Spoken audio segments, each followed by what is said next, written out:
నమస్తే, welcome to iDream social spotlight with Kavitha. జోకును విప్లవంగా మార్చే సమయం అయింది అంటూ కాక్రోచ్ జనతా పార్టీ జంతర్ మంతర్ దగ్గర ఒక ధర్నాని చేపట్టింది. నిరసన ప్రదర్శన. కేంద్ర విద్యాశాఖ మంత్రి రాజీనామా చేయాలి అనేటువంటి మాటని. యూత్ అంతా పోలరైజ్ అవుతున్నారు, యూత్ని కాన్సన్ట్రేట్ చేయాల్సినటువంటి అవసరం ఉంది, యూత్ మీదే ఫోకస్ పెట్టాలి అంటూ ఈ మధ్యన పార్టీలు కూడా మాట్లాడుతున్నాయి. ఆ దిశగా ప్రయత్నాలు కూడా మొదలుపెట్టాయి. యూత్ తలుచుకుంటే ఏమైనా చెయ్యొచ్చు అనేటువంటి ఒక భావన మెల్లిమెల్లిగా కదులుతోంది. అయితే నిజంగానే యూత్ ప్రాపర్ గైడెన్స్లో వెళ్తున్నారా? సరైనటువంటి దారినే ఎంచుకున్నారా?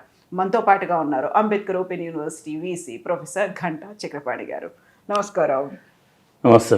ఎలా ఉన్నారు? Wonderful, good. సో మనం యూత్ గురించి మాట్లాడుకుందాం అనుకుంటే కాక్రోచ్ జనతా పార్టీ, యాక్చువల్గా మీరు కూడా దాన్ని ఫాలో అవుతున్నట్టున్నారు. Yeah, of course. నాకున్న ఇంట్రెస్ట్లో దేశంలో ఉన్నటువంటి అన్ని రాజకీయ పరిణామాలని గమనిస్తూ ఉంటాం. అందులో భాగంగా కాక్రోచ్ జనతా పార్టీని కూడా మొదటి నుంచి డే 1 నుంచి కూడా అబ్జర్వ్ చేస్తున్నాను. వాళ్ళ అకౌంట్స్లో అక్కడ ఇక్కడ ఫాలో అవుతున్నాను. ఆ విషయాలు వాళ్ళు ఏం మాట్లాడుతున్నారు, ఎందుకంటే ఫస్ట్ టైం భారతదేశంలో అన్ఫార్చునేట్లీ ఇండియా అనేది యూత్ని ఎప్పుడు వినడానికి ఇష్టపడదు.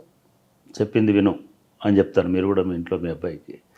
కానీ వాళ్ళు చెప్పేది మాకు తెలుసు, మాకు మెచ్యూరిటీ ఉంది అంటే మనకు తెలుసు అనడం కంటే కూడా వాళ్ళకు తెలియదు అనేటువంటి ఒక భావన ఉంటుంది. పిల్లలు అని అంటే మనము 21 సంవత్సరాల దాకా, లేకపోతే ఈవెన్ తర్వాత కూడా తల్లిదండ్రులు చెప్తే పిల్లలు వినాలనేటువంటి ఒక సాంప్రదాయం భారతదేశంలో ఉంది. కానీ పిల్లలు ఏం చెప్తున్నారు అని వినడం అనేటువంటిది కొంత ఆసక్తికరమైనటువంటి అంశం. ఇవాళ మొదటిసారిగా బహుశా భారతదేశం పిల్లల్ని వింటోంది. పిల్లలు ఏం చెప్తున్నారనే ఆసక్తిని కనబరుస్తుంది. ఈ యువకులు ఏమనుకుంటున్నారు దేశం గురించి అనేటువంటి ఒక ఆసక్తితోటి భారతీయ సమాజం అనేది ఉన్నది అనడానికి కాక్రోచ్ జనతా పార్టీ ఒక ఉదాహరణ. మొత్తం మీరు ఇంటర్నెట్లో కానీ, అంటే ఇంటర్నెట్ క్రియేటెడ్ ప్లాట్ఫామ్స్ ఏవైతే ఉన్నాయో ఇవన్నిటిని నిజానికి పిల్లలే రూల్ చేస్తున్నారు. మనకు పెద్ద యాక్సెస్ ఉండదు దాంతో, లేదా మనకు పెద్ద ఆసక్తి కూడా ఉండదు అక్కడ జరుగుతున్నటువంటి చర్చలు. కానీ మొట్టమొదటిసారిగా అక్కడి చర్చలు కూడా ఈ దేశం మొత్తం తల తిప్పి చూసేటువంటి విధంగా ఒక ప్లాట్ఫామ్స్ నుంచి, డిజిటల్ ప్లాట్ఫామ్స్ నుంచి ఇవాళ మెయిన్ స్ట్రీమ్కి వచ్చేలాగా చేసింది ఒకటి. ఈ డిజిటల్ ప్లాట్ఫామ్స్లో షేర్ చేసుకునేటువంటి ఐడియాస్ అనేటువంటి ఇవాళ జంతర్ మంతర్ దగ్గర వినబడతా ఉన్నాయి. మీరు ఇప్పుడు మనం మాట్లాడుకుంటున్న సమయానికి జంతర్ మంతర్ నిండా జనం పోగా ఉన్నారు. ఒక మామూలు యువకుడు, ఒక దిగువ మధ్య తరగతి ఇంకా పేద అని అనుకుంటే ఒక దిగువ మధ్య తరగతి దళిత యువకుడు అమెరికా నుంచి ఇండియాలో అడుగు పెడితే, మీరు ఆ విజువల్స్ ఇందాక చూసిన విజువల్స్ని గమనిస్తే ఒక అమెరికా ప్రెసిడెంట్ దిగినంత సెక్యూరిటీ తోటి పోలీసులు ఆయనను తీసుకొస్తున్నారు. విధిలేని పరిస్థితులలో ఇప్పుడు ప్రిలిమినరీగా మనకు అందుతున్నటువంటి సమాచారం ప్రకారం ప్రభుత్వం కూడా వాళ్ళకి సెక్యూరిటీతో పాటు అక్కడ అన్ని బందోబస్తు ఏర్పాట్లు చేయడంతో పాటు వాళ్ళ సభకు కూడా అనుమతించింది అనేటువంటి వార్తలు వస్తున్నాయి. So that means India want to understand the aspirations and expressions of the youth. ఇది ఒక గొప్ప పరిణామం అని నేను అనుకుంటున్నాను. సో మెల్లిమెల్లిగా అర్థం అవుతూ వస్తుందా యూత్కి కూడా మాకు ఏం కావాలి, మేము ఏం కోల్పోయాము, మేము కోరుకుంటున్నది ఏంటి అనేది. అయితే ప్రాపర్ డైరెక్షన్లో వెళ్తున్నారా లేదా అనేది, ఏదో ఒకరు రాజీనామా చేయాలి అని దాంతోనే సరిపోతుందా? దీంట్లో కూడా పెట్టుకుంది కూడా డెమోక్రటిక్ అనేది పెట్టుకున్నారు, సెక్యులర్ అనేది పెట్టుకున్నారు, అండ్ వాళ్ళకి ఎలిజిబిలిటీ ఏంటంటే లేజీగా ఉండేవాళ్ళు కావాలి అనేది. యాక్చువల్గా కాక్రోచ్ జనతా పార్టీని అనౌన్స్ చేశాడు. డైలీ 10 నుంచి 11 గంటలు సోషల్ మీడియాలో యాక్టివ్గా ఉండేవాళ్ళు, లేజినెస్తో ఉండేవాళ్ళు.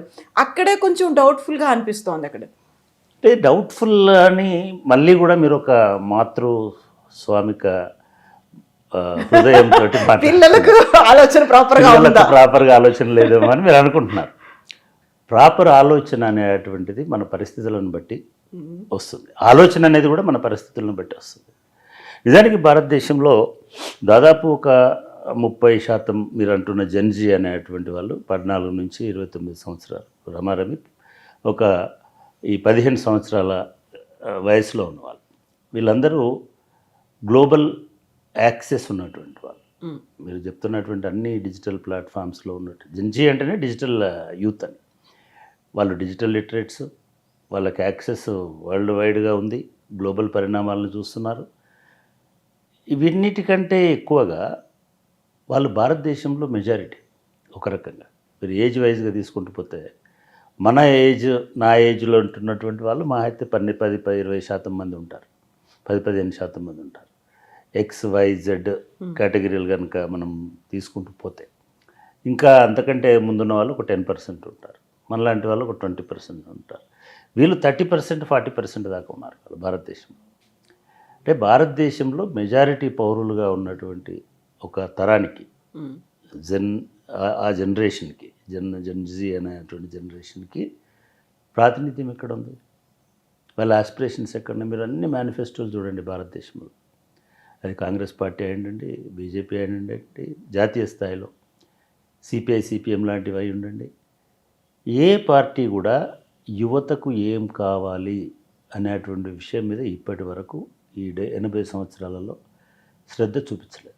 మేము ఉద్యోగాలు కల్పిస్తామనో మేనిఫెస్టో. యువత అంటే కేవలం ఉద్యోగాలే కాదు, ఉద్యోగాలు ఒక ప్రధానమైనటువంటి అంశం. ఈ ముఖ్యంగా 15 సంవత్సరాల నుంచి 29 సంవత్సరాలు ఉన్న వాళ్ళు అర్జెంట్ ఉద్యోగం కావాలనే వాళ్ళు కూడా కాదు. వాళ్ళకు సరి అయినటువంటి విద్యా అవకాశాలు ఉన్నాయా, విజ్ఞానం ఉన్నదా, వాళ్ళకు భవిష్యత్తు పట్ల భరోసా ఉన్నదా, ఆర్థిక స్థిరత్వం ఉందా, చదువు ఆటోమేటిక్ వస్తుంది. వాళ్ళ భారతదేశంలో చదువుకుంటున్నటువంటి వాళ్ళు ఈ జెన్జీలో చూసినప్పటికీ కూడా అప్ టు ఒక ఇంటర్మీడియట్ లెవెల్ ఉన్నటువంటి వాళ్ళు ఒక 50%, 70% ఉన్నారు. ఈ 70% ఏమవుతున్నారు? వాళ్ళ ఆర్థిక పరిస్థితులు, భారతదేశం 80 సంవత్సరాల స్వాతంత్రం తర్వాత కూడా ఒక పిల్లవాడిని చదివించేటువంటి స్థితిలో లేదు దేశం. అది కొన్ని వర్గాలకి ఒక 20% వాళ్ళు మాత్రమే అఫోర్డ్ చేయగలుగుతున్నారు, మిగతా 80% మధ్యలో ఆపేస్తున్నారు. ఒక 10% వంటి వాళ్ళే ప్రీమియర్ ఇన్స్టిట్యూషన్స్కి లేదా వొకేషనల్ స్కిల్ డెవలప్మెంట్ ఇన్స్టిట్యూషన్స్కి పోతున్నారు. ఇంకొక పెద్ద జోక్ ఏంటంటే యువకులను ఎందుకు పనికి మాలిన వాళ్ళుగా చిత్రించడం కూడా జరుగుతుంది. నిరుద్యోగ భృతి. ఎగ్జాక్ట్లీ. అంటే వాళ్ళకు స్కిల్స్ లేవనే ఒక బదనాం కూడా చేస్తున్నారు. అసలు స్కిల్ అంటే ఏంటిది? ఎక్కడికి వెళ్ళి వస్తుంది స్కిల్? ప్రతి మనిషికి ఊర్లో ఉండి అక్షరాస్యత లేకుండా చేపలు పట్టేవాడికో, వ్యవసాయం చేసేవాడికో, తాళ్ళు నేసేవాడికో, చెప్పులు కుట్టే వాళ్ళకో ఎవరికి ఉండే స్కిల్ వాళ్ళకు ఉంటుంది. ఆ స్కిల్కి గౌరవాన్ని, మార్కెట్ని క్రియేట్ చేసే సమర్థత భారతదేశంలో ప్రభుత్వాలకు లేదు. అది అట్లా జరుపుకుంటూ వస్తుంది. సడన్గా ఒక ఎకానమీలో 20%, 10% ఉండేటువంటి ఎవడో ఒక ఇండస్ట్రియలిస్ట్ వచ్చి ఈ స్కిల్ ఉంటేనే స్కిల్, ఇంగ్లీష్ వస్తేనే స్కిల్, కంప్యూటర్ వస్తేనే స్కిల్, లేకపోతే ఇంకొకటి వస్తేనే స్కిల్, ఫలానా లాంగ్వేజ్, నీ లాంగ్వేజ్తో సంబంధం లేదు, ఇంకొక లాంగ్వేజ్ ఏదో డిజిటల్ లాంగ్వేజ్ వస్తేనే స్కిల్, ఇవన్నీ తీసుకొస్తున్నారు. అసలు ఎంతమందికి యాక్సెస్ ఉంది? మీ ఎడ్యుకేషన్ సిస్టంలో ఏమున్నది? ఇవాళటి కూడా చరిత్రను చెప్పడము, ఆ చరిత్రను కూడా వక్రీకరించి చెప్పడము, సమాజాన్ని గురించిన అవగాహనను కూడా వక్రీకరించి చెప్పడము, తగ్గించి చెప్పడము, లేకపోతే కుదించి చెప్పడము, లేదా విజ్ఞాన శాస్త్రానికి సంబంధించిన దాన్ని కూడా పదే పాత విషయాలని చెప్పడము, ఇవన్నీ జరుగుతున్నాయి. ఇవన్నీ జరుగుతున్నప్పుడు కొత్తగా వచ్చిన ఒక కంపెనీ వాడు పెట్టినటువంటి స్కిల్ని ఈ పిల్లలందరూ నేర్చుకోవాలనేటువంటి ఆలోచన ఎందుకు వస్తుంది? అప్గ్రేడ్ చేసుకోవాలి, చేసుకోవట్లేదు. ఇది ఒకటి. అంటే విద్యా విధానంలో ఈ సమాజానికి మారుతున్న పరిస్థితులకు ఎటువంటి చదువు కావాలి, ఆ చదువు మౌలిక లక్ష్యం ఏమి కావాలనేటువంటి విషయాన్ని ప్రస్తావించకుండానే మన ఎడ్యుకేషన్ పాలసీలు తయారవుతున్నాయి. ఇది మొదటి ప్రాబ్లం. రెండవది, what is your economic structure? Economy ఎట్లుంది? ఏ రంగంలో ఉద్యోగాలు ఉన్నాయి? అసలు ఉద్యోగాలు ఎక్కడున్నాయి? ఉద్యోగాలు సృష్టించలేనటువంటి ఒక ఆప్టిక్ ఫైబర్ ఎకానమీలో బతుకుతున్నాం మనం.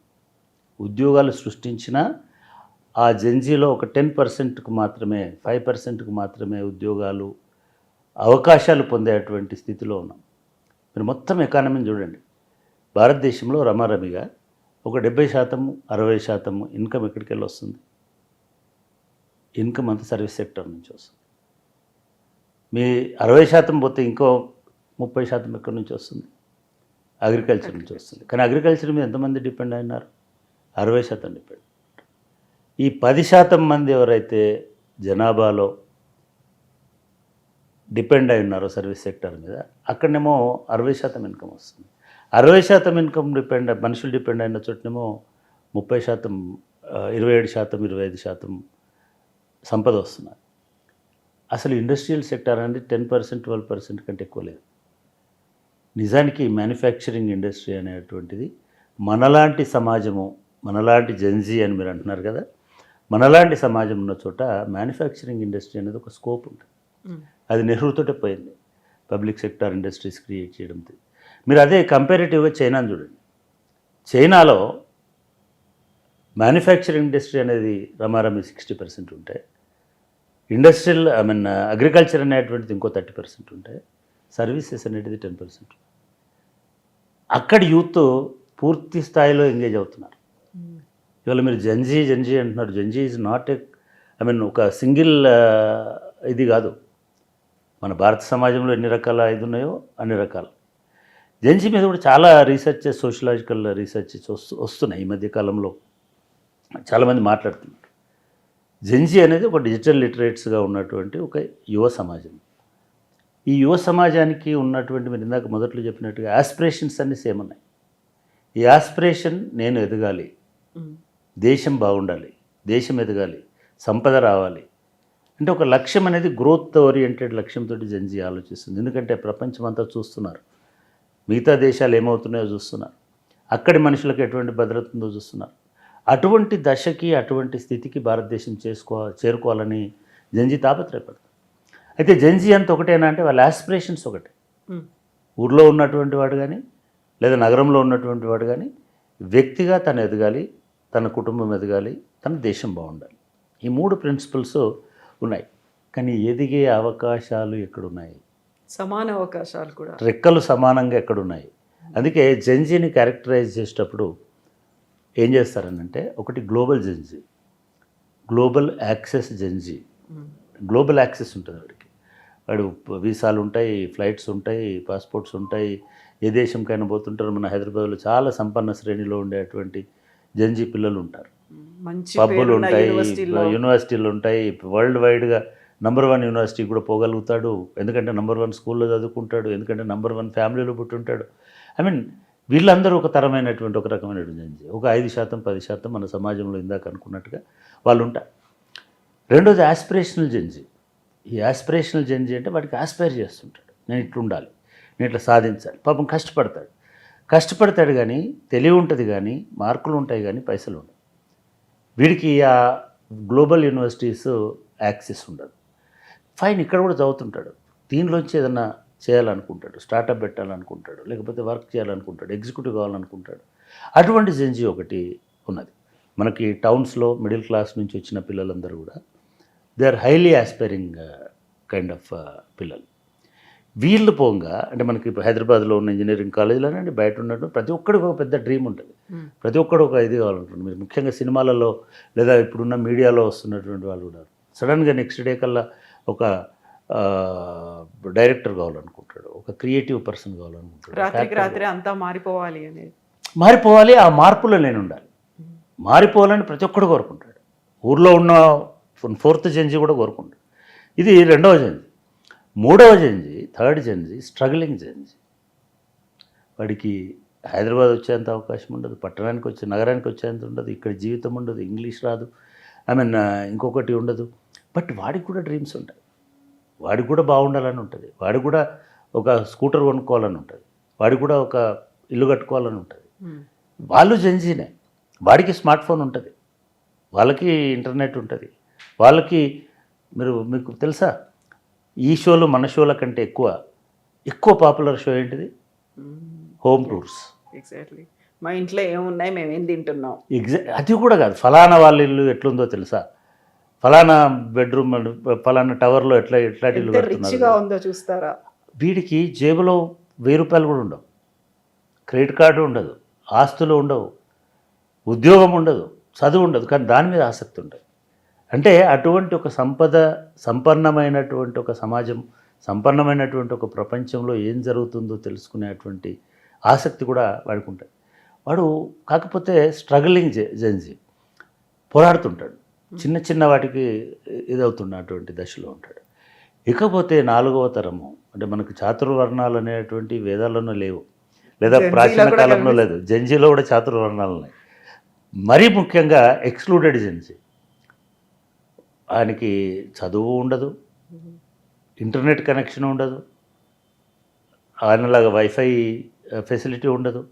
ప్యాక్ వేసుకోవాలంటే ఒక రోజుది 10 రూపాయలు. మీరు గమనించండి, భారతదేశంలో ఇంటర్నెట్ని ఎట్లా ఒక సేల్స్ కమాడిటీ లాగా చేసినారు.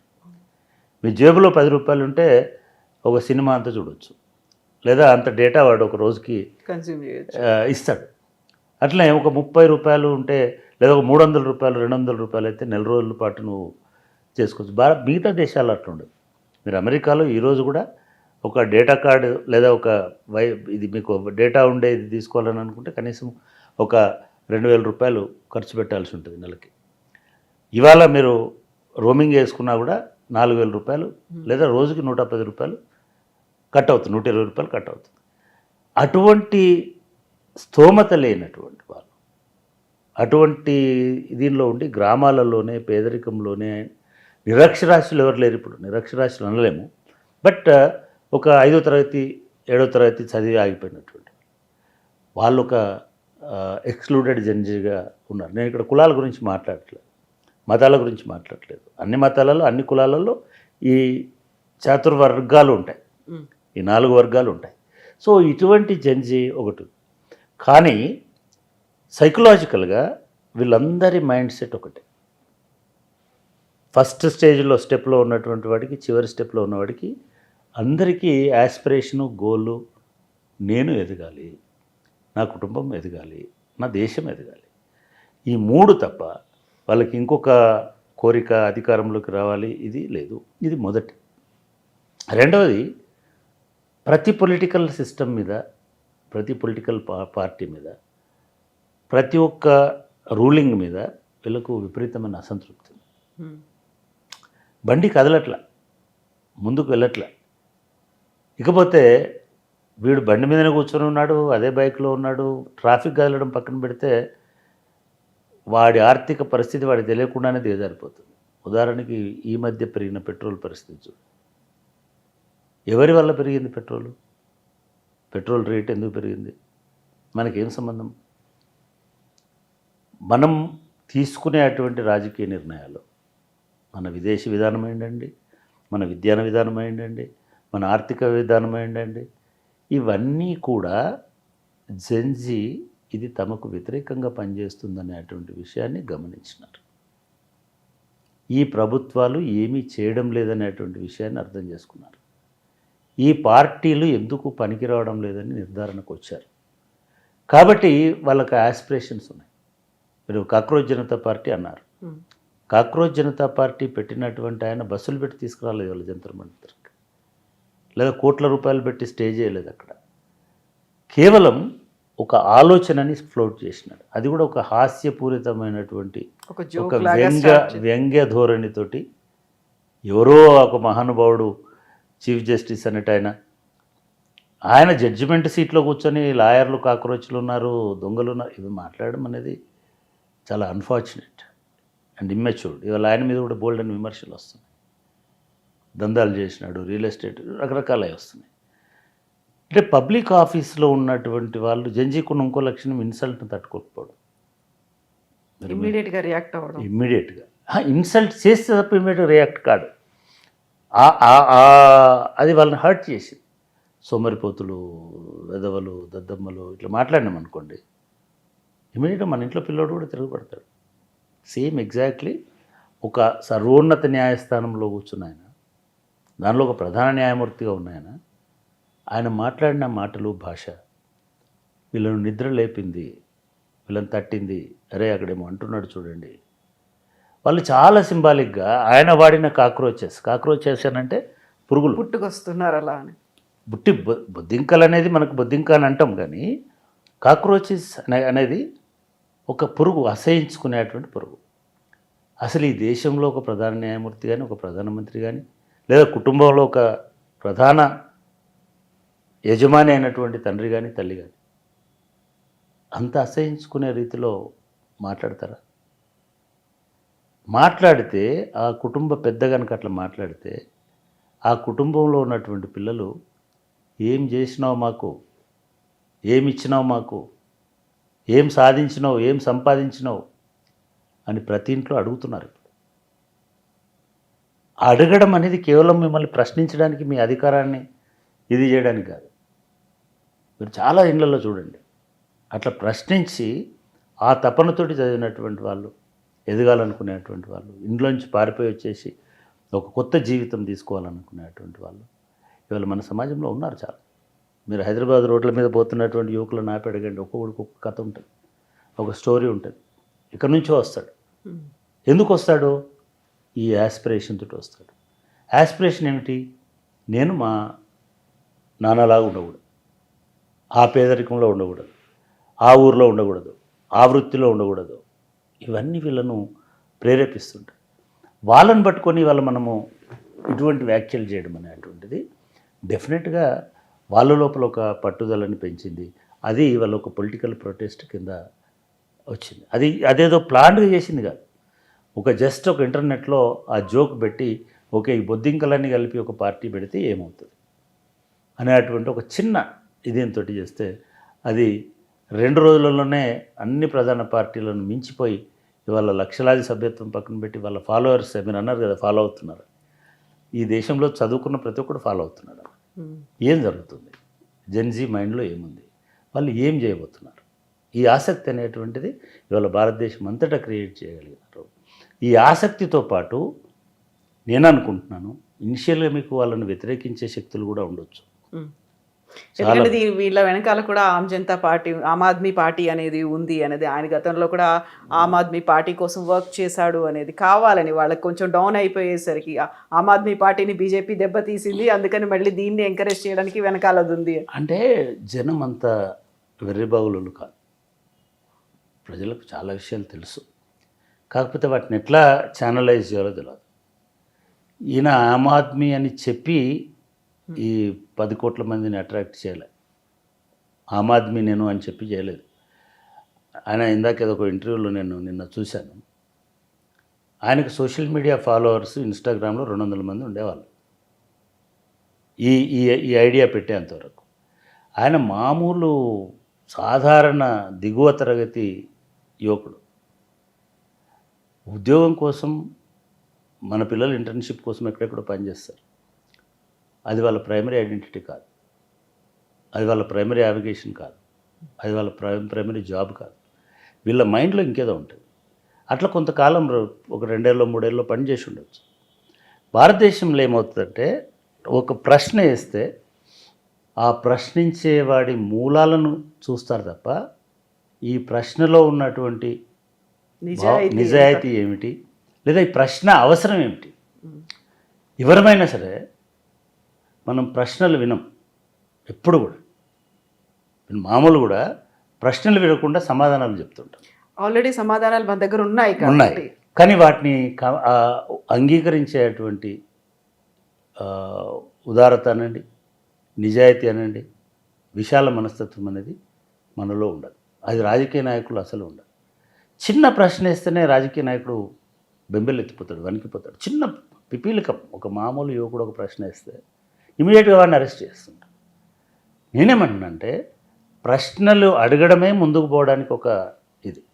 ఆ ప్రశ్నకు నిజాయితీగా సమాధానం చెప్పు. నిజమే, ఇది మా విధానం తప్పు, మేము అనవసరంగా పోయి ఇజ్రాయెల్ తోటి గెలుక్కున్నాము, వాళ్ళతోటి కలిసిపోయినాము, అనవసరంగా ఇరాన్ను దూరం చేసుకున్నాము, అనవసరంగా అమెరికా అధ్యక్షుడి మాటలు విన్నాము, మనం దీన్ని సవరించుకుంటామంటే మీకు వచ్చేటువంటి ఇది వేరుంటుంది. ఎవరైనా సరే, ఇక్కడ ఉన్న పార్టీలైనా అక్కడున్న పార్టీలు, వీళ్ళకి ఏముంటుందంటే అధికారం అనేటువంటిది ఒక పెద్ద కిరీటం అవుతుంది. అధికారంలో ఉన్నవాడిని ప్రశ్నిస్తావా? అధికారంలో లేనివాడిని ప్రశ్నించడానికి ఏముండదు. రోడ్డు మీద పోయే బిచ్చగాని ప్రశ్నించలేవు. అధికారంలో ఉన్న వాళ్ళనే ప్రశ్నిస్తారు. ఈ నిజాయితీ రావాల్సిన అవసరం ఉంటుంది. మనం మన మన మన సంస్కృతిలో కూడా ఉంది అది. వాడు చిన్న మన ఎత్తు కొడుకున్న పెద్ద చిన్న తేడా లేదా? ఎట్లా మాట్లాడుతాను అని అంటావు. పెద్దల ముందు అట్లయినా మాట్లాడేది. అరే వాడు మాట్లాడేదో విను, అందులో ఏమున్నాయో విను, ఏ ప్రశ్న ఉందో విను, వాడు ఏం కోరుకుంటున్నాడో విను. ఎగ్జాక్ట్లీ ఇది రిప్లికా. యూత్ని మనం ఎప్పుడూ అలో చేయడం లేదు. వాళ్ళ ప్రశ్నలను వినడం లేదు, వాటికి సమాధానాలు చెప్పడం లేదు. చెప్పకపోవడం వల్ల వాళ్ళు రోడ్డు మీదకి వచ్చేటువంటి వాతావరణాన్ని మనం తీసుకొచ్చినాం. ఇప్పుడు రాజకీయ పార్టీలు స్వచ్ఛందంగా యూత్ అంతా ముందుకొస్తున్నారు అనుకున్నప్పటికీ రాజకీయ పార్టీలు కూడా యూత్ మీద ఫోకస్ పెడుతున్నాయి అనేది. తమిళనాడులో టీవీకే విజయ్ రావడానికి ప్రధాన కారణం అక్కడ ఉన్నటువంటి యూత్ అంతా ర్యాలీ అయ్యారని. వెస్ట్ బెంగాల్లో కూడా బీజేపీ వచ్చింది అంటే అక్కడ యూత్ రియలైజ్ అయ్యారు కాబట్టి వాళ్ళు ఇటువైపు వచ్చారు అనుకున్నప్పుడు. నిన్న కూడా అన్నామలై యూత్ మీదే ఫోకస్ పెడుతున్నాను, యూత్ కోసం నేను excellence centres, skill development centres ఇవన్నీ పెడతాను, యూత్ని నేను ఎంకరేజ్ చేస్తాను, లీడర్స్ కదా, వి ద లీడర్స్ అనే వాయిస్ ఆయన తీసుకొస్తున్నప్పుడు మళ్ళీ వాళ్ళందరూ ఎక్కడ సముద్రంలో కలవడానికే వస్తున్నారా అనేటువంటి ఒక భావన. ఇప్పుడు వెస్ట్ బెంగాల్లో అంత అవినీతి ఉంది, అక్రమాలు, కబ్జాలు ఇవన్నీ అయ్యాయి, దానికి వ్యతిరేకంగా యూత్ ముందుకొచ్చారనుకుంటే అదే అవినీతి చేసినటువంటి ఎంపీలు, టీఎంసీ ఎంపీలు 20 మంది బీజేపీలో కలవడానికి రెడీగా ఉన్నారు. అక్కడ ఎవరి భావాలు లేకుంటే ఎవరి ఆలోచనలు ఎటువైపు వెళ్తున్నాయి, ప్రాపర్గా వాళ్ళు ఒక డెసిషన్ తీసుకున్నారు అంటే అక్కడే స్టిక్ అయి ఉంటున్నారా, దానికి కావాల్సినటువంటి ఒక బలమైనటువంటి సపోర్ట్ సిస్టమ్ అనేది వాళ్ళకి అందుతుందా లేదా అసలు? అంటే మీరు యూత్ పార్టిసిపేషన్, పొలిటికల్ పార్టిసిపేషన్ చూసుకున్నప్పుడు ఇదొక మ్యానుఫ్యాక్చర్డ్గా ఉంటుంది. వీళ్ళకి ఇస్తే చాలు చాలు, వాళ్ళని వాళ్ళ వైపు తిప్పుకొని పని చేయించుకునేంత వరకే మీకు యూత్ కనబడతారు. వాస్తవం మీరు చెప్పింది. మీరు ఎన్నికల ప్రచారంలో చూడండి, ఒక రాజకీయ నాయకుడు వెంబడి పాదయాత్రలోనో లేకపోతే పబ్లిక్ మీటింగ్కి వచ్చే నాయకుడు వెంబడి కనీసం ఒక 50 మంది ఉంటారు. ప్రధాన పార్టీ ఎమ్మెల్యే అభ్యర్థి అనుకోండి, ఈ 50 మంది ఏజ్ గ్రూపులు చూడండి, వీళ్ళందరూ 30 లోపే ఉంటారు. ఆల్మోస్ట్ జెన్జీ అని చెప్పొచ్చు, లేదా 40 లోపు ఉంటారు. అంటే బికారీగా ఉండి వేరే ఉద్యోగం లేక, వేరే క్రియేటివిటీ లేక, వేరే పనులు చేయలేక, ఆ పనులలో అవకాశం లేక ఉండేటువంటి ఒక మూకని వీళ్ళు పోగు చేసుకుంటారు. వాడికి రోజు భోజనం పెడతాడు, తిప్పుతాడు, ఇంకోటి చేస్తుంటాడు. వీళ్ళని చూసి యూత్ అని అనుకోవడానికి లేదు. ఆ మీటింగ్ జరుగుతున్న టైంలోనే హైదరాబాద్లో సపోజ్ ఒక ఈవినింగ్ 5 to 7 మీటింగ్ జరుగుతుంది అనుకోండి, ఆ మీటింగ్లో ఒక 50,000 మంది 10,000 మంది యూత్ ఉన్నారనుకోండి, ఇంకా 10,000 మంది డెలివరీ బాయ్స్ హైదరాబాద్లో పనిచేస్తున్నారు, అదే ఏజ్ గ్రూప్ వాళ్ళు. ఇంకా 10,000 మంది ఇట్లాంటి కెమెరామెన్లు, లైట్ మ్యాన్లు, లేకపోతే ఇంకోలు వాళ్ళు పనిచేస్తున్నారు అదే గ్రౌండ్లో, అదే నాయకుడికి సంబంధించినటువంటి కవరేజ్ని చూసుకుంటాం. ఇంకో 50,000 మందో 10,000 మందో జవహర్ నగర్ మన గాంధీనగర్లో చదువుకుంటూ గ్రూప్స్ కోసము ప్రిపేర్ అవుతూ ఉంటారు. కాబట్టి యూత్ డిఫరెంట్ దీనిలో ఉంటుంది. మనం వీళ్ళందరూ నినాదాలు ఇచ్చి రోడ్డు మీద పరిగెత్తుతున్న వాడే నిజమైన యూత్ అని నేనైతే అనుకోవడం.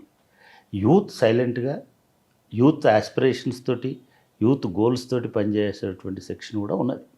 వాళ్ళు సైలెంట్ కిల్లర్స్ లాంటి వాళ్ళు పొలిటికల్ పార్టీస్కి. వాళ్ళ ఓట్ల వల్లనే మమతా బెనర్జీ చుట్టూ యూతే చూడండి మీరు ఒకసారి ఫోటోలన్నీ, మొన్నటి ప్రచారంలో కూడా. అంటే వీళ్ళే ఉంటారు ఎంబడి. కానీ మీరు అంటున్నారు ఆమె ఓడించింది యూత్ అంటున్నారు. మరి అంటే ఎవరైతే స్ట్రగుల్ అవుతున్నారో, ఎవరికైతే వాడి అంబిషన్ అనేది స్ట్రగుల్ అవుతున్నదో, ఎవరైతే ముందుకు వెళ్ళాలనుకుంటున్నారో, ఎవరైతే ఈ పాలన, ఈ ప్రభుత్వం మనల్ని అణచివేసింది అనుకుంటున్నారో వాళ్ళు కదా రేపు అసలైన యూత్.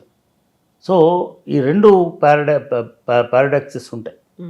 ఒకడేమో సైలెంట్గా అబ్జర్వ్ చేస్తుంటాడు, క్రిటికల్గా ఉంటాడు, టైం వచ్చినప్పుడు దెబ్బతీయాలని అనుకుంటాడు. ఇంకొకడేమో ఇట్లాంటి వాళ్ళు చాలా తక్కువ, వీళ్ళు చాలా తక్కువ. వాళ్ళు అట్లా అనుకుంటే బీఆర్ఎస్కున్నంత యూత్ ఎవరికి ఉంది తెలంగాణ పాలిటిక్స్లో మాట్లాడాలనుకుంటే? కానీ అంటే యూతే గెలిపి అసలు మన దేశంలో ఎలక్షన్లలో ఎంతమంది ఓట్లేస్తున్నారు? ఇంత ఆర్గనైజ్ చేస్తే కూడా ఎన్ని 48, 58, 60, 70 ఎంతమంది చదువుకున్న వాళ్ళు దానిలో ఎవరు పార్టిసిపేట్ చేస్తున్నారు? యూత్ చాలా నిర్లిప్తంగా.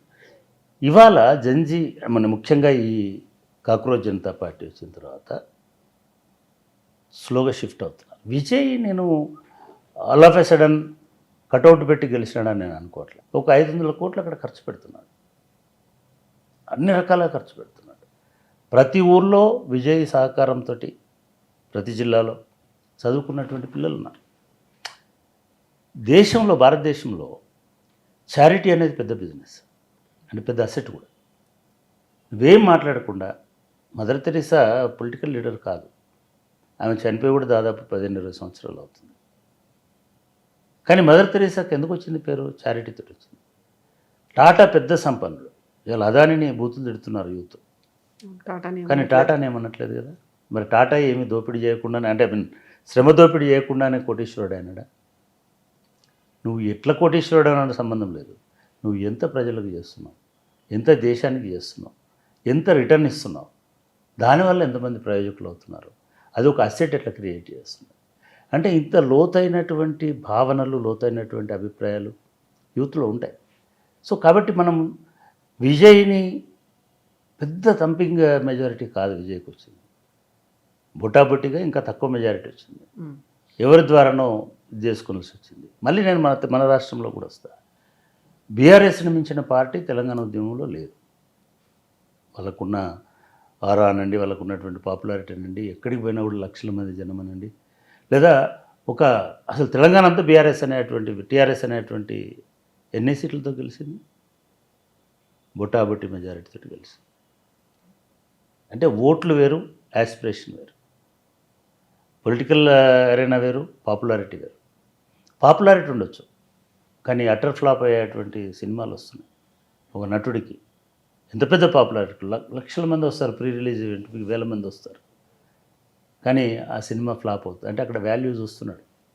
తన ఓన్ భక్తుడే ఆ సినిమాకున్న వాల్యూ. పవన్ కళ్యాణ్ 2 సినిమాలు పోయి, మరి పవన్ కళ్యాణ్ పాపులారిటీ అసలు ఇంకెవరికి లేదని చెప్తున్నారు. కాబట్టి ఇవన్నీ వేరువేరు.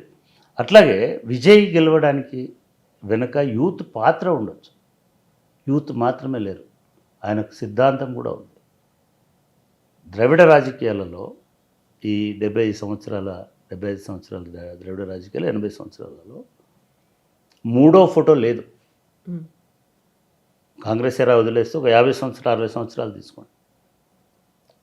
కామరాజ్ తర్వాత ఏ ర్యాలీలో అయినా ఎక్కడైనా ఓన్లీ ఒకటే ఫోటో, 2 ఫోటోలే ఉంటాయి.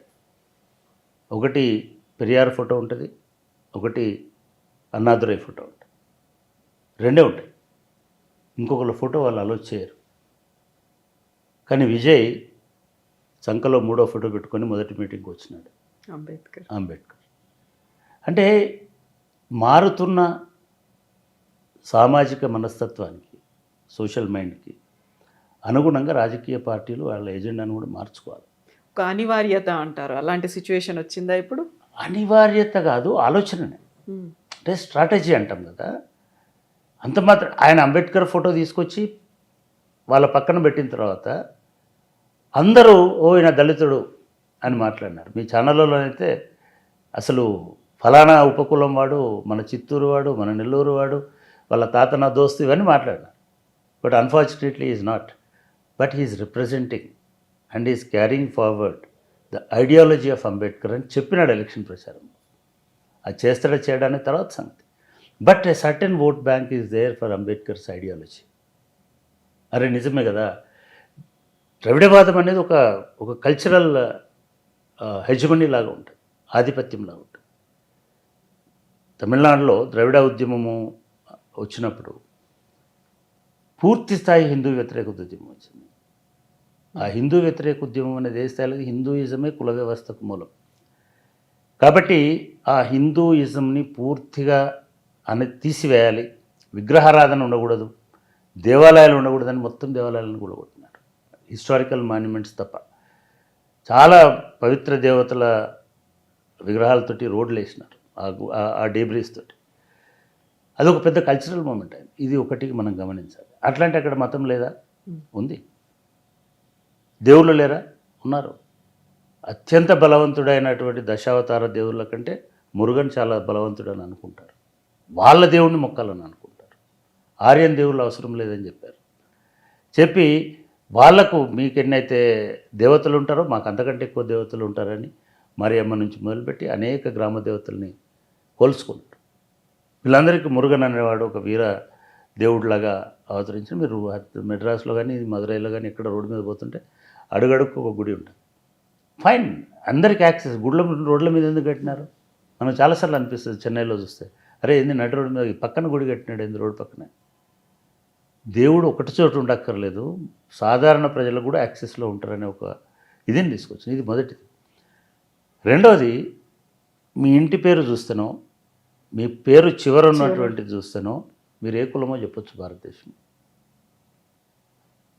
అప్పుడు తమిళ ద్రవిడియన్ ఉద్యమం ఏం చెప్పింది, పెరియార్ ఏం చెప్పినాడు, మీకు మీ కులం ద్వారా మతం ద్వారా సంక్రమించినటువంటి అన్ని గుర్తులను చెరిపాడు నేను. ఇవాళ మీకు తమిళనాడు పోతే వాళ్ళ పేరు బట్టి బ్రాహ్మణ, రెడ్డియా లేదా యాదవ చెప్పడానికి ఉండదు, వాళ్ళ పేర్లలో ఉండదు. వాళ్ళ పేరులో వాళ్ళ తండ్రి పేరే ఉంటుంది, ఆయన పేరు ఉంటుంది. అది 1930-40 తర్వాత పుట్టిన వాళ్ళలో మీకు అసలు ఇవి కనబడు. అంతకుముందు మీరు పోతే చెట్టియార్ ఉండొచ్చు, లేకపోతే ఇంకో ఆయన ఉండొచ్చు, రెడ్డియార్ ఉండొచ్చు, ఇక్కడ నుంచి పోయిన వాళ్ళు నాయుడు ఉండొచ్చు, వీళ్ళందరూ ఉన్నారు. కానీ తర్వాత అది ఒక నిషేధం లాగా అయిపోయింది, అది ఒక కల్చర్ లాగా అయిపోయింది. ఆ కల్చర్లో ఓకే నీ ఫాదర్ నేమ్, నీ నేమ్, ఇంకో ఏమన్నా కావాలనుకుంటే ఇంకో దేవుడి నేమ్ పెట్టుకోవచ్చు, అట్లా ఉండొచ్చు. కానీ నీ కాస్ట్ని సూచించేటువంటి పేర్లు మనకి వాళ్ళ కేశినేని అనగానే ఒక కాస్ట్ గుర్తొస్తుంది, నందమూరి అంటే ఒక కాస్ట్ గుర్తొస్తుంది, లేకపోతే ఇంకోటి అంటే అంటే మనకున్న పేర్ల ఇవి అట్లా ఉన్నాయి. నిజానికి ఇది చాలా సెక్యులర్ భావన. సో ఇట్లాంటి ఒక కల్చర్ రావడం అనేటువంటి తమిళనాడులో జరిగింది. దానికి ఈ అప్రెస్డ్ అంబేద్కర్ అంటే గుర్తు చిహ్నము దళితులని కాదు, అంబేద్కర్ అంటే రాజ్యాంగం.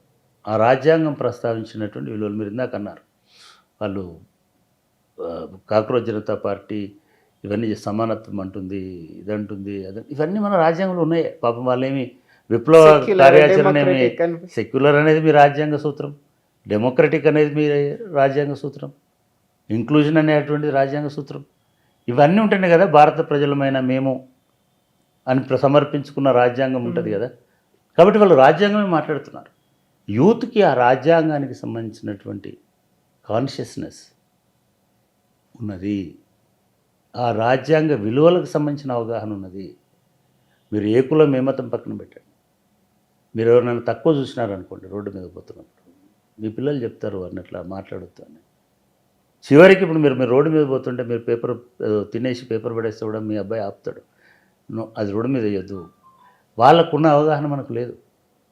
ఆ అవగాహన వల్లనే ఇవాళ జంతర్ మంతర్ దగ్గర ఈ ప్రదర్శన జరుగుతుంది. అంటే క్రైసిస్లో ఎవడో రావాలి, మీ తండ్రి రాడు, మీ తల్లి రాదు, మీ తాత రాడు, లేదా మీ అన్న రాడు, ఎందుకంటే జెన్ ఎక్స్లో ఉన్నాడు ఆయన. కానీ ఇటువంటి సందర్భంలో ఇట్లా గొంతు విప్పాలని తెలిసినటువంటి ఒక ప్రపంచ దృక్పథం, ఒక ప్రాపంచిక జ్ఞానం ఈ యూత్లో ఉంది. కాబట్టి ఇవాళ యూత్ అనేది డిఫరెంట్గా ఆలోచిస్తుంది. నేను నిన్న చూశాను, అన్నమలై దీన్ని బాగా అర్థం చేసుకున్నాను. బీజేపీలో ఒక మూస ధోరణి తప్ప ఇంకెవరు రారు అనేటువంటిది అర్థమైంది. అక్కడున్న ద్రవిడియన్ ఐడియాలజీలో హిందూ ద్రవిడియన్ కాన్ఫ్లిక్ట్ పెట్టుకోలేమని అర్థమైంది. నిజానికి అన్నమలై ఒక మాట అన్నాడు, బ్రాహ్మణులను అణచివేస్తున్నారు. ఆ భావన ఉంది తమిళనాడులో. 4% బ్రాహ్మణులు ఉన్నారు, ఒక్క టికెట్ కూడా ఇవ్వలేదు మొన్న. అదే విజయ్ 2 టికెట్లు ఇచ్చాడు. అది కూడా ఒక కారణం కావచ్చు. Why we attribute only to his fans. బ్రాహ్మణులందరూ 4% ఓట్లు గంపగుత్తగా పోయి ఉండొచ్చు, వీడు ఒక్కడే ఇచ్చినాడు కాబట్టి ఈయన, సో ఈయనకు మనం ఓటేయాలనుకోవచ్చు. అన్నమలై ఈ మొత్తం పరిణామాలని ఒక సివిల్ సర్వీసెస్ వదిలేసిన అబ్బాయి ఇవన్నీ తిరిగినాడు, గ్రామాన తిరిగినాడు, ఇవన్నీ రూట్ కాజెస్ ఏంటిది అనేది తెలుసుకున్నాడు. Youth mind set. నేను ఆశ్చర్యపోయినా, ఒక రోజులో 5 లక్షల మంది రిజిస్టర్ చేసుకున్నారు. ఒక మామూలు ఇది ఒక పూచిక పుల్లలాగా పక్కన పెట్టింది బీజేపీ ఎన్నికల ముందు ఆయన్ని, నువ్వు కనబడొద్దు అనింది. అటువంటి ఆయనకి హిడెన్గా లక్షలాది మంది యూత్ ఉన్నారు. ఆ ధైర్యం నెక్స్ట్ జనరేషన్ పాలిటిక్స్ని డిఫైన్ చేస్తుంది. ఖచ్చితంగా మీకు రైతు ఏదో ఇస్తాము అని తర్వాత ఇవ్వకపోవడము, మహిళలకు ఏదో ఫ్రీగా ఇస్తామని తర్వాతకి ఇవ్వకపోవడం, ఇటువంటి వాతావరణంలో యూత్ మీకు ఇది ఇస్తామని ఇవ్వకపోతే తిరుగుబాటు చేస్తారు.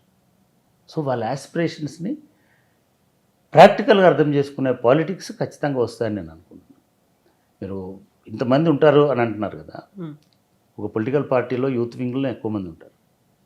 బీజేపీ అయితే ఏబీవీపీలో ఎక్కువ మంది ఉంటారు, అక్కడైతే కాంగ్రెస్ అయితే ఎన్ఎస్యూఐలో ఎక్కువ మంది ఉంటారు. కానీ వాళ్ళ మేనిఫెస్టోలో ఎంత భాగం ఉంది? 100 పాయింట్లు మేనిఫెస్టోలో ఉంటే యూత్కి 2 పాయింట్లు ఉంటాయి. మీరు అన్నట్టు నిరుద్యోగ భృతి ఇస్తాం లేదా ఉద్యోగాలు కల్పిస్తాం, ఈ 2 చేయరు.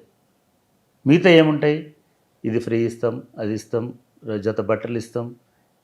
స్వాతంత్రానికి వచ్చి మనకి 80 సంవత్సరాలు అయినాక కూడా నీ జత బట్టల కోసం నువ్వు ఓటేయాల్సిన దుస్థితి వస్తుంది.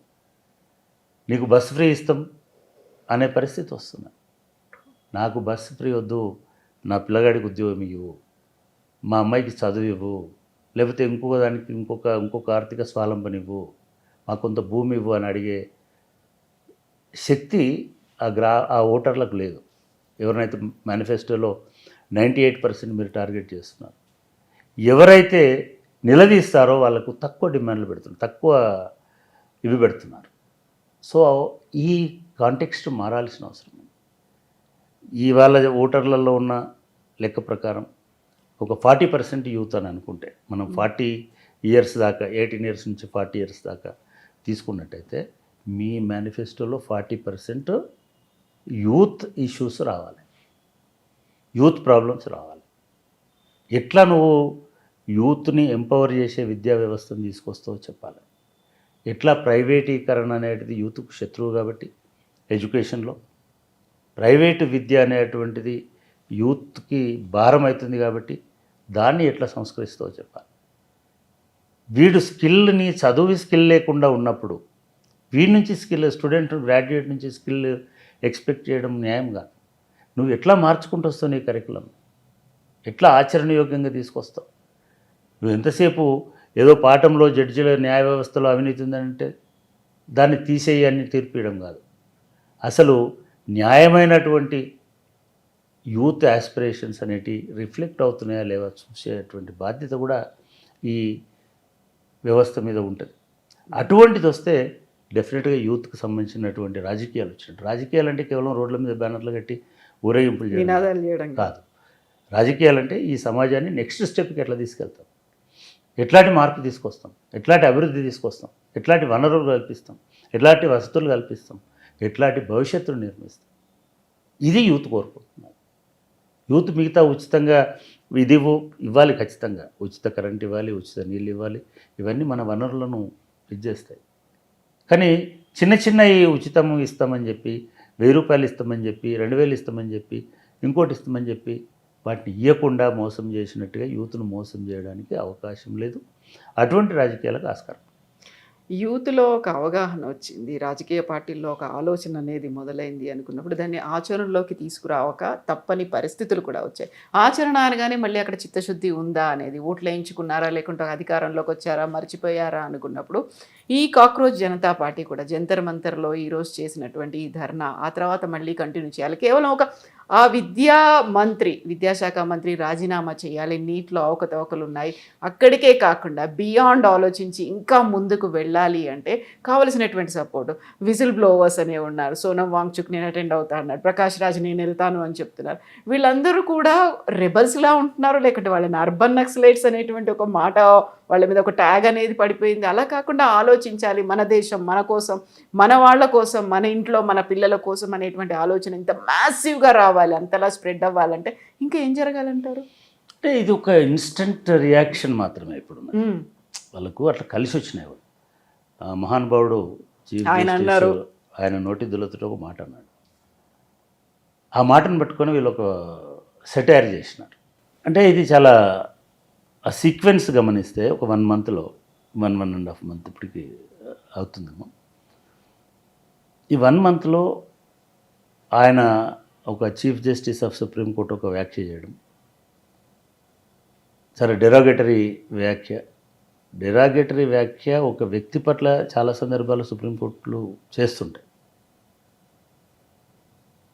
చాలాసార్లు బెంచ్లో కూర్చున్న జడ్జి మనుషుల్ని, ఆ కేసులో ఉన్నటువంటి వాళ్ళని అసలు మనిషివా రాక్షసుడు అని అడగవచ్చు. వాడు రేపిస్టో, హంతకుడో, ఇంకోడు, దాన్ని మనం ఒప్పుకుంటాం. కానీ నిజానికి మీరు వెస్ట్రన్ జ్యుడిషియరీలో డిగ్నిటీ అనేది ఈజ్ వెరీ ఇంపార్టెంట్. వాడు హంతకుడైనా సరే నువ్వు దూషించడానికి వీల్లేదు, అడగచ్చు.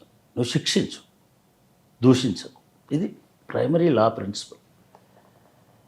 కానీ భారతదేశంలో కొంతమంది జడ్జిలు లేకపోతే కొంతమంది ఎట్లా అవుతున్నారంటే ఆ కామెంట్ అనేటువంటి, నిజానికి ఒక కేసు విచారణ జరుగుతున్నప్పుడు నీ అబ్జర్వేషన్ చెప్పాలి కానీ కామెంట్ చేయకూడదు.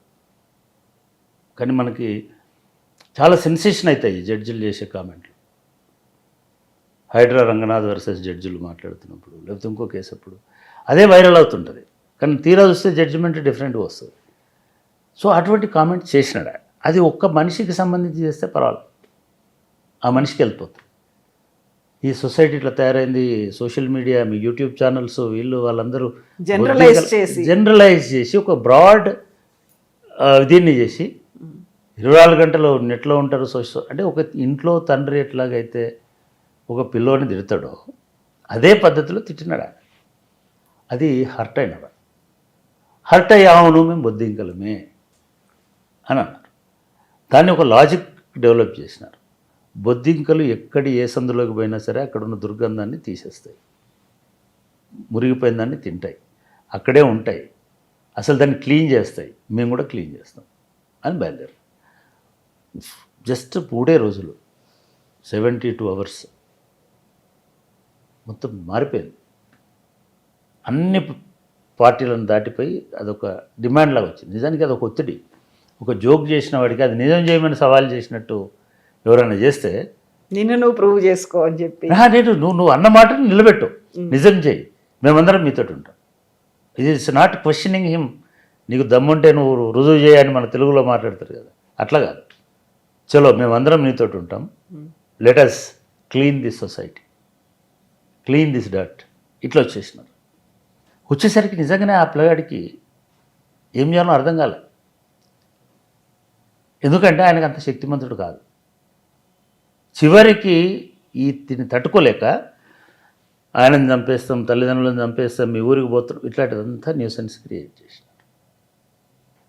అట్లా చేసేసరికి పాపం వాడు చాలా ఆశలతో ఉన్నటువంటి అబ్బాయి అభిజిత్ అనే అతను మొత్తం అక్కడ వదిలేసి చదువు ఇప్పుడు ఇండియాకి వచ్చినాడు.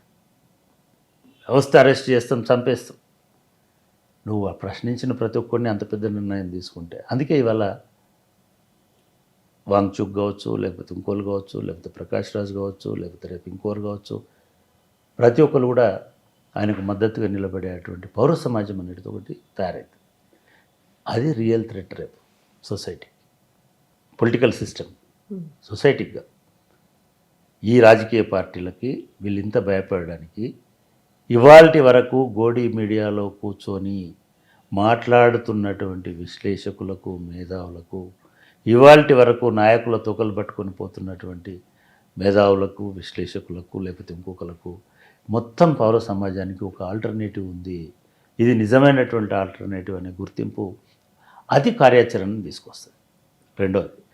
ఇకపోతే మూడవది, ఆ వ్యక్తి అటువంటి ఒక జోక్ చేసినాడు, తర్వాత ఇన్ని కోట్ల మంది వచ్చినారు. ఈ 15-20 రోజులలో ఆఫ్టర్ దట్ నీట్ పేపర్ 3వసారి లీక్ అయింది. వరుసగా ప్రతి సంవత్సరం లీక్ అవుతుంది. గత సంవత్సరం లీక్ అయినప్పుడేమో ఆ ఒక్క సెంటర్లో లీక్ అయింది కాబట్టి ఎగ్జామ్ పెట్టక్కర్లేదని ఒక మహానుభావుడు జడ్జి గారు చెప్పారు, అయిపోయింది. ఇవాళ మళ్ళీ లీక్ అయింది. అది అట్లా ఉంచండి. సిబిఎస్ఈ వాల్యుయేషన్, అది కూడా జంజీనే పాయింట్అవుట్ చేసింది. జంజీ కూడా పిల్లగాడి ఇంకా 17-year-old అబ్బాయి అదే 17 years అంటే జంజీ. ఆ అబ్బాయే మీరు ఎట్లా దిద్దుతున్నారు, మీ సిస్టమ్ ఏంటిదో నాకు చెప్పండి అని అడిగాడు. అటాక్ చేశారు ఆయన మీద. ఆయన మీద అటాక్ చేసి నోరు ముంచాడు. వాడిని కూడా పాకిస్తాన్ అన్ఫార్చునేట్లీ, వీడిని అందరిని పాకిస్తాన్. అరే ఇది ఎక్కడి గొడవ? వాడు ఒక విద్యార్థి, బాధితుడు, తను అడిగాడు. మాకు రోజు అడుగుతూ ఉంటారు, అడిగినప్పుడు దానికి ఒక పద్ధతి ఉంటుంది, ఈ పద్ధతిలో చేస్తున్నామని చెప్పాలి. ఆ పిల్లోని దోషం చేసినారు. అది తీరా చూస్తే మొత్తం పేపర్ వాల్యుయేషన్ సిస్టమే కొలాప్స్ అయిందని, ఆయన రాసిన పేపర్లు కాదవి కాదని వచ్చింది. విచిత్రం ఏంటంటే సిబిఎస్ ఒప్పుకుంది, ఇది నా తప్పు బాబు, మేము సారీ, నీ పేపర్ బదులు వేరేటోళ్ళ పేపర్లు దిద్దినాము. ఇంత జరిగిన తర్వాత ఈ ప్రాసెస్ అంతా జంజీ ఎఫెక్ట్ అవుతుంది కదా. అటు నీట్ అయినా, ఇటు సిబిఎస్ఈ అయినా, లేదా మిగతాదైనా వాళ్ళ ఎజెండాను వాళ్ళు మాట్లాడుకుంటున్నారు కదా. ఇప్పుడు ఎజెండాని వీళ్ళు వెతుక్కోలే. రాజీనామా అనేటువంటిది అది ఉద్యమ లక్ష్యం కాదు, ఆ ఉద్యమ మార్గంలో వచ్చినటువంటి ఆయుధం. దాన్ని ఎందుకు వదులుకుంటారు ఎవరైనా? వదులుకోవడం పక్కన పెట్టు, వాళ్ళు డిమాండ్ చేయడం పక్కన పెట్టు. ఇటువంటివి జరిగినప్పుడు రాజీనామా చేయాలని ఇంతకుముందు ఈ పార్టీలు డిమాండ్ చేయలేదా? ఇదే గ్లోబరేనా ఇటువంటి సిస్టమ్నే తెలంగాణ ఇంటర్మీడియట్ బోర్డులో అడిగినప్పుడు ప్రభుత్వాన్ని రాజీనామాకి ఈ పార్టీలు అడగలేదా? ఎప్పుడైనా సరే దీని ఒక యాక్సిడెంట్, ఇది పొరపాటు జరిగింది, మేము సరిదిద్దుకుంటామని చెప్పినటువంటి లక్షణం ఉందా ప్రభుత్వాలకి? కాబట్టి వీళ్ళు ఒక రాజీనామా కోసం ఈ ఉద్యమం తేలే. వీళ్ళు ఉద్యమం తెచ్చినప్పుడు అసలు రాజీనామా అవసరం రాలే. ఈ ప్రాసెస్లో రేపు ఎక్కడికైనా పోవచ్చు. వాళ్ళు చాలామంది మోడీ రాజీనామా అడుగుతున్నారు. పరిణామాలు ఎట్లా దారితీస్తాయి? అందుకే ఇవాళ వాళ్ళని ఐజ్ ఆఫ్ నౌ వాళ్ళని ఇబ్బంది పెట్టట్లే. బొద్దింకలు ఒకటే చోట ఉండవు, స్ప్రెడ్ అవుతాయి, అన్ని చోట్ల ఉంటాయి. ఇక్కడ 4 బొద్దింకలను మీరు చంపేస్తే మీ ఇల్లు బొద్దింక ఫ్రీ కాదు. ఒకటి మురుగులోంచి వస్తుంది, ఒకటి వెనుక నుంచి వస్తుంది, ఒకటి గోడలోంచి వస్తుంది, ఇంకోటి సింకులోంచి వస్తుంది. ఇది మోడీ గారికి తెలుసు. చాలామంది యూట్యూబ్ ఛానల్స్ లేకపోతే మీడియా ఛానల్స్, గోధి మీడియా ఛానల్స్ కోరుకున్నట్టుగా ఆయన ఎయిర్పోర్ట్లో దిగానే బంధిస్తారు. బంధిస్తే ఏమవుతుంది ఆగ్రహము? ఆయనకు రిజిస్టర్ అయినటువంటి వాళ్ళు లేదా ఆయన ఫాలో అవుతున్న వాళ్ళే కోట్లలో ఉన్నారు. ఈ కోట్ల మంది మనోభావాలని దెబ్బతీసినట్టు అవుతుందా కదా? లేదా ఈ కోట్ల మందితోటి వ్యతిరేకత పెంచుకున్నట్టు అవుతుందా కదా? ఇది బీజేపీకైనా లేకపోతే ఇంకో పార్టీకైనా మంచిదా? ఈ ఆలోచనతోటి నేను అనుకుంటున్నాను, ఈ సభ సజావుగా జరిగితే ఈ ఆలోచన ఖచ్చితంగా పాలక వర్గాలకు ఉంటుంది. కాబట్టి ఇదే ఎజెండాతోటి పరీక్షల కోసమే రాలేదు. రేపు పరీక్షల తర్వాత నిరుద్యోగులు వస్తారు, రైల్వే రిక్రూట్మెంట్ బోర్డు వస్తుంది, ఇంకోటి వస్తుంది, లేదా యూపీఎస్సీ వస్తుంది. ఇవన్నిట్లలో వాళ్ళు చెప్పదలుచుకున్నది ఏంటంటే, నిజానికి మనకు అర్థమవుతున్నది కూడా ఏంటంటే, జెన్జీ డిమాండ్స్ అనేటువంటి ఇష్యూస్ అనేటివి మోర్ వైటల్ అండ్ క్రూషియల్ ఈ దేశానికి. దాన్ని ఇంతకాలం మనం మర్చిపోయినాం political agenda. They will be watching us అనేటువంటి విషయం వీళ్ళకి అర్థమవుతుంది. కాబట్టి అప్పుడు నేను అనుకుంటున్నా రేపు రాబోయే 2028 వరకు ఎజెండా సెట్ అవుతుంది అనుకుంటున్నా. ఇప్పుడే ఎజెండా సెట్ అయ్యి ఇప్పుడు ఎలక్షన్ లేవు. ఏ రాజకీయ పార్టీ కూడా ఇప్పుడే మేనిఫెస్టో ఇవ్వదు. స్లోగా ఈ మూమెంట్ అనేది బిల్డ్ అవుతుంది. వాళ్ళు చెప్తున్నటువంటి మాటల ప్రకారం ఇది ఇమ్మీడియట్గా పాలిటిక్స్లోకి వస్తుందా రాదా కూడా వాళ్ళు చెప్పడం లేదు. బట్ ఒక పబ్లిక్ ఒపీనియన్కి ఒక ఫోరం అయితే ఖచ్చితంగా ఉంటుంది. భారతదేశంలో దురదృష్టవశాత్తు రాజకీయ పార్టీలలో అధికార పక్షాలనే ప్రతిపక్షాలనే కానీ ప్రజాపక్షాలు లేవు.